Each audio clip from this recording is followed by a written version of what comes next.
ધારણા ન કરી એટલે ધારણાથી તો શરૂઆત થાય છે. આધ્યાત્મની સાધના ધારણાથી શરૂ થાય છે. એટલે ખરેખર મેઇન વસ્તુ ધારણા, ધ્યાન ને સમાધિ જ છે. અને એના દ્વારા યમ, નિયમ, આસન, પ્રાણાયામ, પ્રત્યાહાર જે બધું છે એના આધાર ઉપર જ છે. સમાધિ શબ્દને એકદમ સમાધિ હાવ સિમ્પલ વર્ડ છે. એટલે સિમ્પલ વર્ડ ઈ એંગલમાં લઈ લીધું છે ને કે એકદમ સાવ કોઈ માઇન્ડમાં કોઈ ઋષિમુનિ આવે છે આમ તપસ્યામાં બેઠા છે એટલે એમ લાગે. વૈજ્ઞાનિક લોકો જે સંશોધન કરે છે, આપણી કોઈ વસ્તુ ખોવાઈ ગઈ હોય તો બરાબર અંદર જોવાનું, આપણી કોઈ વસ્તુ ક્યાંક મુકાઈ ગઈ છે અને પછી આપણા સબકોન્શિયસ ની અંદર એ શોધ હાલે છે ક્યાં હશે, એટલે ક્યાં હશે એ ધારણા એટલે બેકગ્રાઉન્ડમાં ચાલુ જ રહીએ એટલે એને ધ્યાન કહેવાય. વારે અંદર એટલે અંદરના બેકગ્રાઉન્ડમાં અને તમે એક પ્રોગ્રામિંગ કરી દીધું હોય ને પછી ગોતવા માંડે અંદર તો એ ગોતતા એક સમય પ્લેસ થઈ જાય અહીંયા છે એ સમય એ જગ્યાએ એની યાર એકાકાર થઈ ગયા, જે વસ્તુ અને જ્યાં હતી એની યાર એકાકાર થઈ ગયા એટલે એ વસ્તુનો આપણને સાક્ષાત્કાર થઈ ગયો કે આ અહીંયા છે. નાની વસ્તુ હોય છે. તમે કોઈ આપણે કોઈ રમકડા છે એ થોડા કોમ્પ્લિકેટેડ હોય ગોઠવવા માટે, તો પેલા આમ ગોઠવી એટલે આપણી ધારણા હતી હોય ત્યાં, પછી ધારણામાં અંદર ચાલુ થઈ જાય કેમ છે એટલે ધ્યાન ચાલુ થઈ જાય. પછી એક સમય પ્લેસ થઈ જાય કે છેલ્લે કે આવી રીતે આમ ગોઠવાય. એટલે આ સમાધિને બધું હેલું છે. એટલે આ કઈ અઘરું નથી. તો આપણને કોઈ પણ જેમ હમણાં આ ઉપર પ્લમ્બિંગનું કામ ચાલે છે અને આપણે પહેલા માઇન્ડમાં આવ્યું કે આપણે આ સોલારનું હોવાનું ઇઝી થઈ જાય એવી ટાઈપની ગોઠવણી કરી છે. હવે સોલાર પેનલને જોતા અને એ જે આઈડિયા ધીરે ધીરે ખુલે ને ફાઇનલ આઈડિયા આવે એટલે એને સમાધિ કહેવાય ને. કે ફાઇનલ આઈડિયા આવે કે આને આ પાઇપ લગાડી દઈશું, આને આમ કરીને આમ હોલ કરી દઈશું તો આપણો પ્રોબ્લેમ સોલ્વ. હા, એટલે વિચારતા અલ્ટિમેટ વસ્તુ આપણે શું કરવી છે એ આપણને ક્લિયર થઈ ગયું.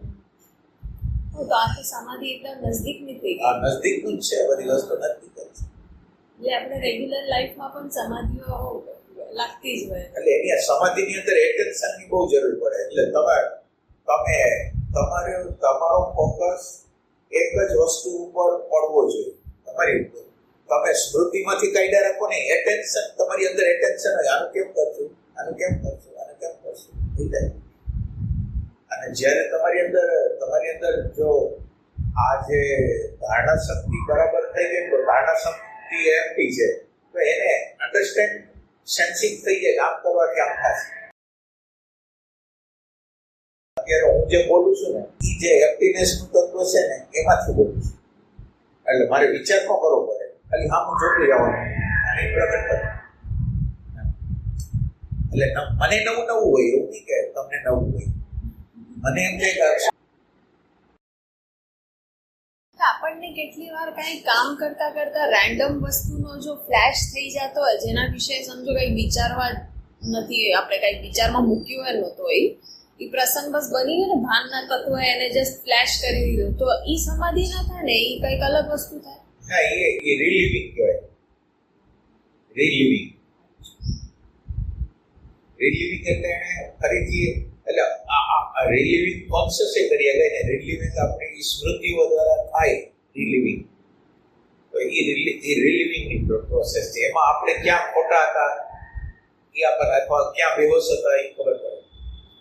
એટલે કેટલી આ તો ત્યારની પહેલાની વાત છે કે જ્યારે કેટલી વાર ફ્લેશ થતું ને એટલે એમાં એ 1 સેકન્ડમાં લાગે કે અચ્છા એનું કહેવાનું આ તાત્પર્ય હતો અથવા મારા કરવા પાછળ આ હેતુ હતો. બરાબર. કાંઈ પણ રેન્ડમ તો એ છે ને એ એટેન્શનમાંથી નીકળવું. પણ તમારે પ્રેક્ટિસની જરૂર છે એટેન્શન. અને જરૂરી શબ્દો જ બોલવાના. આપણે જે આજુબાજુના લોકો હોય આ જે નજીકના સંબંધો કેવી રીતે પ્રગટ થવાના હોય શબ્દ દ્વારા. અને એ તમે શબ્દ પછી કેવા વાપરો છો. આપણી સામે કોઈ બીજા શબ્દો વાપરે તો આપણે એને પસંદ ન કરી. એટલે આપણે જે શબ્દો વાપરી છીએ એના દ્વારા જ આપણે આપણી વ્યક્તિત્વનું નિર્માણ કરવાનું. કરવાનું છે. એટલે આપણે એને એટલો અધિકાર નથી આપવાનો કે આપણને ગમે એ બોલી જાય. કોઈ પણ વ્યક્તિને આપણે જેના સંબંધમાં આવવાના હોય એ ગમે એ બોલી જાય એટલા સંબંધોમાં ન આવવાનું.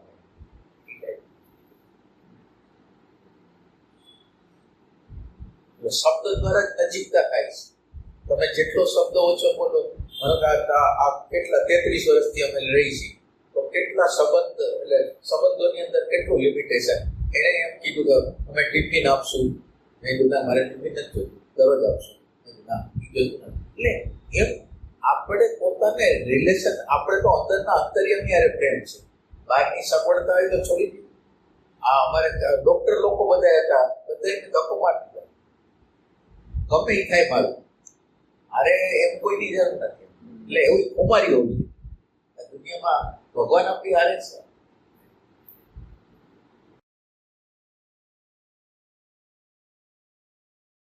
કેટલી વાર એવું થાય કે માઇન્ડમાં કઈ વિચાર આવ્યો હોય ને આપણને એને બોલી દેવાની ટેવ હોય, તો આપણે અને કંઈક મસ્ત આઈડિયા હોય તો આપણે આને મળી આને બોલી, બીજાને મળી બીજાને બોલી, અને ન બોલી તો એ અંદર જ એનું એમ થાય કે હવે જ્યાર સુધી બોલી નહીં દેશું ત્યાર સુધી એ શાંતિ નહીં થાય. તો એ સિચ્યુએશનમાં શું કરવાનું? એટલે એને ડિસિપ્લિનમાં રાખવું હોય તો જ્યાં જરૂરી ન હોય ત્યાં ન બોલવાનું. અત્યારે એ તમે કહો છો એ તો ગમે આ વ્યક્ત થવા માંગે છે ઇરિલિવન્ટ જગ્યાએ, પણ તમે એને વ્યક્ત ન કરો તો તમે લર્નિંગ કરી રહ્યા છો, તમે શીખી રહ્યા છો, તમે ડિસિપ્લિન તમારું જીવન થઈ ગયું છે એમ એનો અર્થ કે હવે બોલવાની જરૂર નથી, તમે છોડી દો. એટલે આપણી અંદર કેવું છે, અત્યારે મને પ્રસંગ બન્યો, કાંઈ પણ પ્રસંગ એ તમારા માટે ઇરિલિવન્ટ હોય, પણ મને રિલિવન્ટ લાગતો હોય, મને તમને કહેવાની ઈચ્છા થાય એટલે હું રિલિવન્ટ ન હોય. કોક ભાઈ આવ્યો હતો ને હું તમને એમ કહું, કોક ભાઈ આવ્યો હતો ને એને આમ કીધું ને આમ કીધું ને મારે કઈ કહેવાની જ નથી.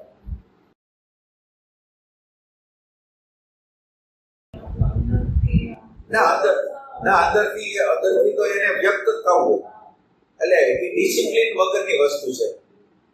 એટલે ગમે એમ ગમે એ જગ્યાએ ગમે તે રીતે પ્રગટ કરવાની એક રીત છે. એટલે આ ડિસિપ્લિન ન હોય, ધીરે ધીરે તમારી જેમ જેમ જાગૃતિ આવે ડિસિપ્લિન આવતું જાય. અને ટોપિક ઈ નોય ચાલતો હોય તો, અને અથવા શાંતિ ચાલતી હોય તો આપણને મનમાં આવ્યો છે એટલે આપણને કંઈક કરીને વાત કરી છે. હા, એટલે એ તમે એને પકડ્યું એ બહુ સારું કહેવાય. હવે એને વ્યક્ત નથી કરવું, એટલે યોગ્ય સમય નથી એટલે મારે વ્યક્ત નથી કરવું. એ સમય આ યાદ આવવું જોઈએ. ના એટલે આમ આપણી વસ્તુ કેવી હોય કે આપણે જીવનની અંદર જે બન્યું ને એ બધું રિલેવન્ટ લાગે, બીજા લોકોને કઈ કરતા કઈ સંબંધ નહીં, કોઈ આપણે કીધા વ્યક્ત ન કરે. જાગૃતિ ના, એટલે જાગૃતિ તમને એમ કે ન બોલાય અત્યારે. બાકી તો અત્યારે તમારી ઘરે કંટ્રોલ નથી એટલે તમારાથી થઈ જ જાય. મમ્મી કે તો ફિર ચૂપી રહું ને. ના, પછી કેટલી વાર એવું થાય ભાઈ, મેં મેસેજ કર્યો ઓલિસન, પછી મને વિચાર આવ્યો આ મેસેજ જરૂર નથી, ઘણી વખત ઓલી ઓલિસન કે મેસેજ કર્યો ને કીધું તો મેં તમારી એનર્જી બગાડી, હવે એની માત્ર બગડશે નથી, જરૂર નથી થતી. એ રીતે ઘણી વાર पर वो तो 2-4 बार था, बाकी तो सब बोल ही देते हो. બોલવાનું હવે ઓછું થઈ ગયું છે, કારણ કે એનું એડિટિંગ નહીં બધું કામ ચાલુ देखो ना सत्संग में कल आया था ना कि हम पूरे दिन में ध्यान 15-20 30 मिनट करके हम उसी को हाईलाइट करेंगे, बाकी पूरा दिन कुछ नहीं किया है, बाहर का काम किया, हम उसको हाईलाइट नहीं करते हैं. आप वही 5 आउट ऑफ 5 जब भी वैसा नहीं, आप पॉइंट क्या चल रहा है कि हम उसको हाईलाइट डिफेंस નો કરો, લર્નિંગ તો થઈ શકશે. તમારું લર્નિંગ ક્યારે મને કે જે છે સાચું કે છે ના, એટલે સાંભળવું જોઈએ. ના, એટલે તમે કરો છો એવું નહીં, દરેક માનવજાત કરે છે. અમને ખાલી અત્યારે તમારા પૂરતું લાગે એવું નહીં, આખું માનવજાત તમારી જેમ જ કરે છે. એમ કે બીજી રીતે જ નથી. એમ આપણને શું લાગે કે આપણને વ્યક્તિગત વાત છે, એવું નથી, બધા એમ જ કરે. पर बाकियों को पता नहीं, हमको हमारा सुधारना है. ના, એટલે આપણને શું થાય વ્યક્તિગત લાગે છે, વ્યક્તિગત નથી. વ્યક્તિગત લાગે એટલે જ પ્રોબ્લેમ થાય. જ્યારે તમને એમ લાગશે કે આખી માનવજાતને મારે જે પ્રોબ્લેમ છે ને એ આખી માનવજાતને, તો તમે એને અલગ રીતે ટેકલ કરો. અત્યારે તમને એમ લાગે કે તમારા ઉપર એટેક થઈ ગયો છે, માનવ જાત ઉપર એટેક થઈ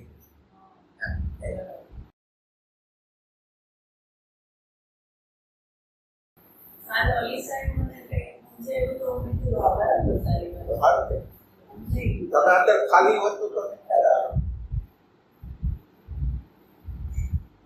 અંદર જોતા રહીને આપણે તો આપણને ખ્યાલ આવે. આશ્રમની ક્રોસ મેળવ્યો ને એટલે ના, માનો કે એ ઉપર ચડ્યા ઓલો ઓલો ઓલો જે પાઇપ તોડી નાખ્યો, હવે એના માટે તમારે ઉહંકો જેટલો લગાવો એટલો લગાવી શકો. હા, એટલે આપણે અંદરની રીત પ્રમાણે કે અમુક કર્યું ને એમ કરવાની જરૂર નહોતી ને ફલાણો ટીકલો. હા, એટલે એ આપણી અંદરનું મન તો ઈ પણ તમારી અંદરની જાગૃતિને ખબર પડી કે આની કઈ જરૂર જ નથી, આ ફેક છે ને ફેકને તો સ્વીકારી લે. પણ એ આમ એ છે કે અમે એમાં જાય અમારા ગુજરાતમાં આ બધાય હોય છોકરી પણ આ છે ને અત્યારે અમે માળા કેવા ગુજરાતમાં અને આ મન કરીને એક ધ્યાનથી માળા કર્યો છું હંમેશા બરાબર. એ તો વિચારોમાં ચડી ગયા એમાં પણ મોટી વાત ભલે નથી. પણ ના, એટલે એ તમારે વખાણ અત્યારે કરે લઈ થોડોક તો ફેર પડે ને.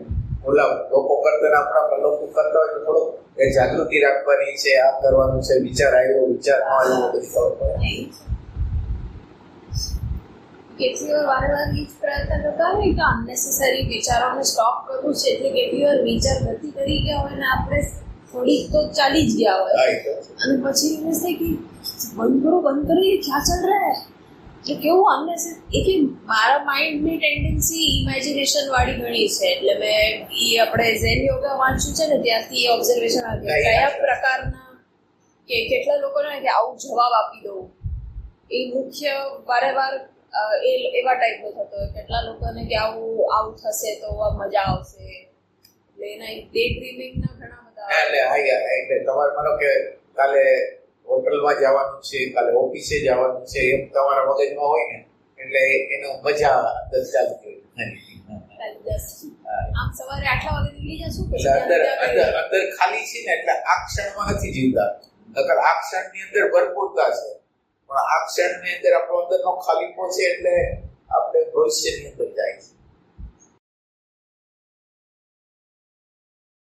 એટલે ક્યાંય જવાથી આપણી આંતરિક અવસ્થા તો બદલાવાની નથી, આપણી મેન્ટાલિટી જેવી છે. માનો કે તમે સ્વિટ્ઝરલેન્ડ જાઓ કે તમારી મેન્ટાલિટી છે કે તમારો આગ્રહ, તમારી માન્યતા, તમારી ધારણાઓ એ એમને જ છે, એનો કઈ ચેન્જ નથી.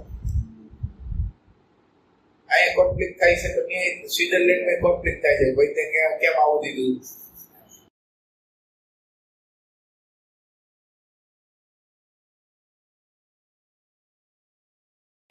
મને સર ભાઈ ફ્યુચરના બહુ આપે છે પાસ્ટના વિચાર એ હમણાં આજકાલ એટલે એસોસિએશન થાય, અત્યારે જે પ્રસંગ બને ને એનું એસોસિએશન ભૂતકાળ રહે. કદાચ એવું હોય કે દેખાતું નતું પેલા ભૂતકાળના વિચારો આવતા, હવે એમ દેખાય કેવું કરવું ઓલી તો હાવ ખબર ન હોય. હા